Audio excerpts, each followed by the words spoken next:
Formation professionnelle et technique, quelle contribution pour une économie émergente? Telle est la thématique en point de mire de la journée promotionnelle de la formation professionnelle 2016, JPFP, qui s'est tenue du 26 au 28 mai dernier dans les locaux du lycée technique SI à Cocody. D'emblée, une projection de film institutionnel sur les structures d'encadrement et les établissements publics de l'enseignement technique et de la formation professionnelle a permis au public présent de s'imprégner des prérogatives qui échoient au ministère de l'enseignement technique et de la formation professionnelle. Subséquemment a été présenté le projet de construction d'une technopole dans la dynamique de faire de la Côte d'Ivoire un pays émergent à l'horizon 2020.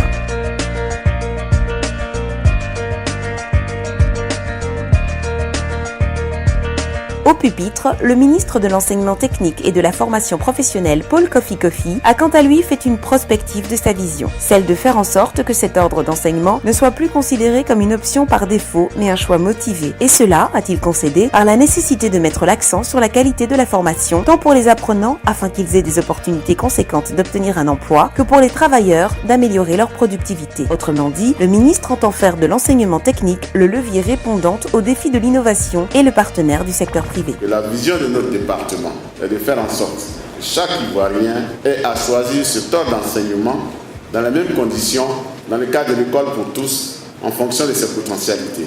Le gouvernement de Côte d'Ivoire a fait donc adopter une loi l'année dernière, grâce au travail acharné de ma collègue et sœur, de faire en sorte que tout Ivoirien de 6 à 16 ans puisse fréquenter l'école.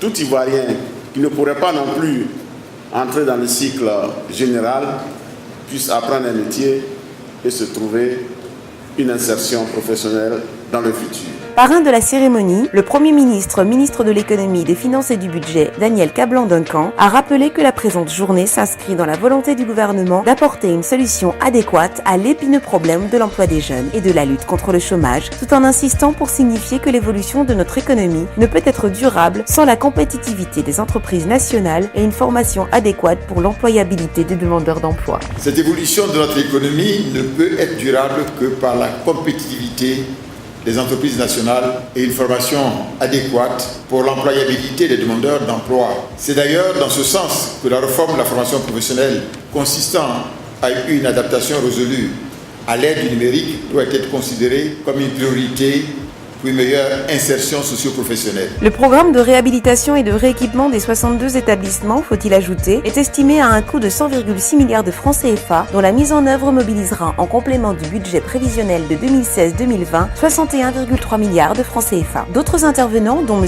Ndri Kofi, président de la commission formation et recherche de la Confédération générale des entreprises de Côte d'Ivoire CGCI, ont également insisté sur l'adéquation formation-emploi en souhaitant l'implication du secteur privé sur toute la chaîne de la formation à l'effet de répondre aux besoins des entreprises. La réforme pour laquelle nous sommes engagés avec le ministère consiste à faire en sorte que nous, du secteur privé, nous exprimons nos besoins. Que ces besoins-là soient collés aux réalités de l'entreprise. Et ça veut dire quoi? Ça veut dire qu'il faut que, déjà même à la base de la formation, que nous, le secteur privé, nous soyons présents. Au terme de ces 3 journées promotionnelles, des membres du personnel enseignant ont reçu des titres honorifiques, dont 9 élevés au grade de commandeur dans l'ordre du mérite, 21 au rang d'officier et 70 autres au titre de chevalier.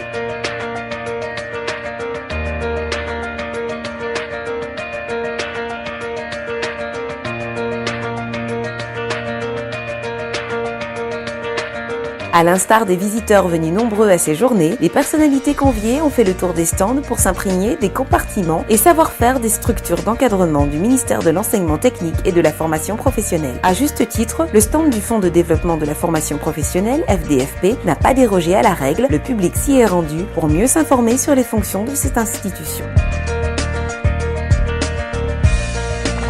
Le stand du FDFP, je le trouve très utile ici déjà, parce que voici des institutions ivoiriennes que nous ne connaissons pas. Les Ivoiriens ne connaissent pas ces institutions, qui ne communiquent pas, qui ne vulgarisent pas leur mission. C'est très important parce que ça permet qu'on les découvre, qu'on sache exactement quelle est leur mission, qu'est-ce que cette institution par exemple fait dans le domaine de la formation professionnelle.